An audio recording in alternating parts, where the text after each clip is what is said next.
Mister been बस छींक को रोक नहीं पाए और नतीजतन उन्होंने विश्व प्रसिद्ध पेंटिंग पर थूक उड़ा दिया। घबराकर उन्होंने तुरंत अपनी जेब से रुमाल निकाला और बहुत सावधानी से पेंटिंग को पोंछने लगे, लेकिन अगले ही पल पेंटिंग पर एक बड़ा सा नीला दाग रह गया जिसकी उन्होंने कल्पना भी नहीं की थी। हैरान मिस्टर बीन बिल्कुल चकरा गए। असल में उनकी जेब में रखी पेन की स्याही रुमाल पर लीक हो गई थी। देखते देखते अरबों की कीमत वाली मशहूर पेंटिंग को खुद इस हाल में पहुंचा दिया तो घबराए मिस्टर बीन ने जल्दी से प्रदर्शनी हॉल का दरवाजा बंद कर दिया। फिर कांपते पेंटिंग को उतारा, एक कोना पकड़कर दोबारा साफ करने की कोशिश की, लेकिन ज्यादा जोर लगाने के कारण पेंटिंग सीधे फ्रेम से बाहर गिर गई। वह खुद काबू नहीं रख पाए, ऊपर से कई बार उस पर पैर रख दिए। अब तो हालात बिगड़ गए, लेकिन इतनी सी मुश्किल से चालाक मिस्टर बीन हार मानने वाले नहीं थे। उन्होंने पेंटिंग पर एक सफेद कपड़ा डाल दिया, उसे मेज की तरह छुपा दिया, चुपके से प्रदर्शनी हॉल से बाहर निकल गए।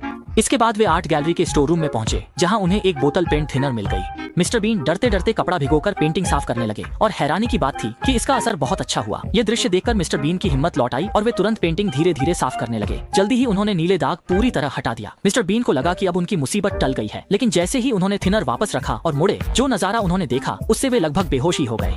अभी साफ किए गए हिस्से में अचानक बुलबुले उठने लगे। तब मिस्टर बीन को एहसास हुआ कि थिनर में संक्षारकता है। डर के मारे वे जल्दी से कपड़ा लेकर उसे पोंछने लगे, लेकिन इस हरकत से न केवल पेंटिंग नहीं बची बल्कि उन्होंने पूरी पेंटिंग का सिर ही मिटा डाला। अब जब हालात ऐसे हो गए तो मिस्टर बीन के पास पेंटिंग को वापस प्रदर्शनी कक्ष में ले जाकर आगे की योजना बनाने के अलावा कोई चारा नहीं था। अधिक समय पाने के लिए उन्होंने प्रदर्शनी हॉल के दरवाजे को फूलों के गमलों से बंद कर दिया, लेकिन अप्रत्याशित रूप से उनका साथी बगल के दरवाजे से सीधे अंदर चला आया। यह देखकर कि जो प्रसिद्ध पेंटिंग उन्होंने दी थी वह गायब थी। उन्होंने तुरंत मिस्टर बीन से पेंटिंग के बारे में पूछा। यह देखकर कि आज वह सच्चाई को और नहीं छिपा सकता, मिस्टर बीन ने अपने ऊपर पड़ा सफेद कपड़ा ढीला कर दिया।